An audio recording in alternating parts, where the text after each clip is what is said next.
You guys want to talk about the FHSA?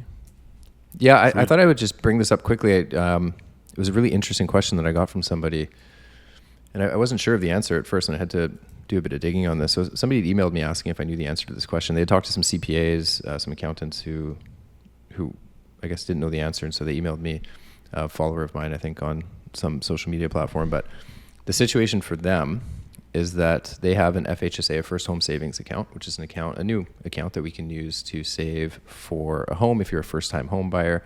Great little account. You get the tax deduction for contributions like you would with an RSP, but if you withdraw it for a qualifying home purchase, then it's tax-free on the way out, like a tax-free savings account. So it combines benefits of both plans. And when that works out, it's one of the only pure tax-free pass-throughs that we have in this country. So great little account.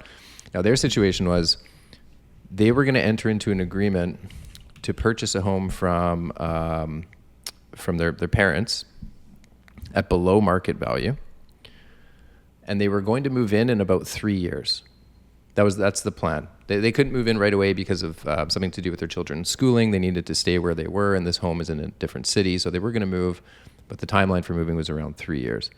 So there's two things. One, buying the property from the parents below market value, and it was significantly below market value. The home was valued around $2 million, and they had an agreement to purchase it for $800,000. So the question was, can you use the first home savings account or the home buyer's plan as a qualifying withdrawal for a home that you do intend to move into, but not for 3 years? And where this gets interesting is CRA's language around qualifying withdrawals says you must occupy or intend to occupy the residence. So when you look at the government website for qualifying withdrawals for an FHSA, you must meet a number of criteria to qualify. And there's an interesting timeline here. And this is straight from CRA's website.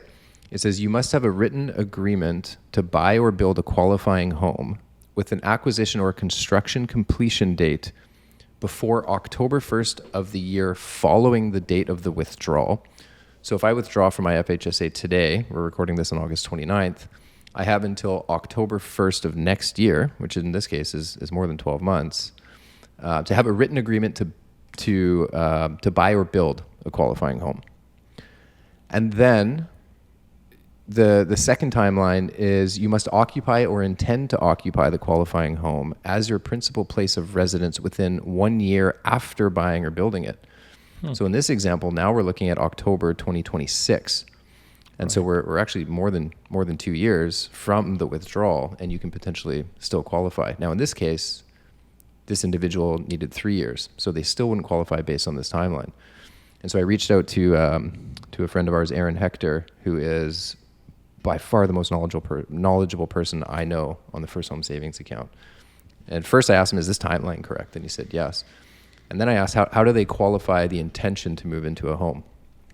And he sent me a tax interpretation from CRA around this. And I don't have it. Of course he did, yeah. And I was Googling for hours and I never found it. He probably had it like screenshotted from yesterday because he was reading it.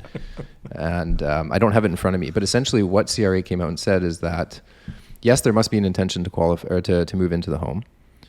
You have to declare that intention when you withdraw from the FHSA. I haven't personally seen an FHSA withdrawal. I don't know, Dan, if you have, or Ben or Cameron, if you've seen one, but I guess you declare when you make the withdrawal that you're either moving in or have the intent to move in. But CRA has then said that you don't actually have to move in. Like if there's some circumstance that then prevents you from moving in, they won't disqualify the FHSA withdrawal. But if it was kind of obvious that at the time that you made the withdrawal, you weren't actually going to move in that, let's say you've got a family of 6 and this was a 1-bedroom condo, like there was something that would actually constrain you from moving in, then they can look at disqualifying. But they don't actually force you to prove that you did move in later on. So in this case, I mean, I'm not suggesting anybody does this. Like you're clearly misleading CRA if you declare that you intend to move in when you don't. But it was interesting to see how CRA might look at a withdrawal in this individual's case, where there is absolutely an intention to move in. They're going to actually spend a lot of time in this property because they're buying it from their parents. They've got bedrooms set up there. They're going to be visiting a lot, and they will eventually move in. So that was the one interesting part. The second interesting part is buying the home below market value. And I've written about this on Twitter, but there's this sort of tax function called inadequate consideration, which applies when you buy property from somebody who's not at arm's length, which is generally a family member, and that transaction takes place below market value. Now, in the case of principal residences, this is usually not an issue because the principal residence is tax-free.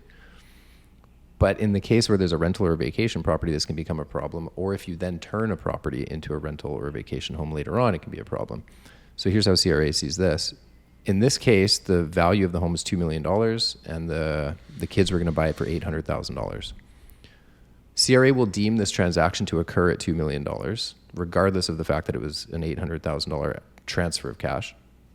But for the buyer, in this case the kids, their cost basis on the property will be $800,000, which is the value that they actually exchanged. So if this were a secondary property, like no principal residence were to apply, the exemption were not to apply in this case, CRA would deem this to be a $2 million transaction. If any capital gains applied at that time, they would apply to the parents who were selling it. But the son who's buying it would have a cost base of $800,000 on a property that's actually worth $2 million. So if they went to then sell it down the road, they would incur another capital gain on that property. And so you get taxed twice potentially in scenarios where you're transferring property below market value to non-arm's length parties. Again, principal residence exemption will largely solve this, but if they then moved out and turned it into a rental years from now, they might have an issue with capital gains taxes. So just a really, really deep, interesting question that took a lot of research and me talking to good folks like Aaron Hector to sort it out. That's really interesting. Mm-hmm. Cool.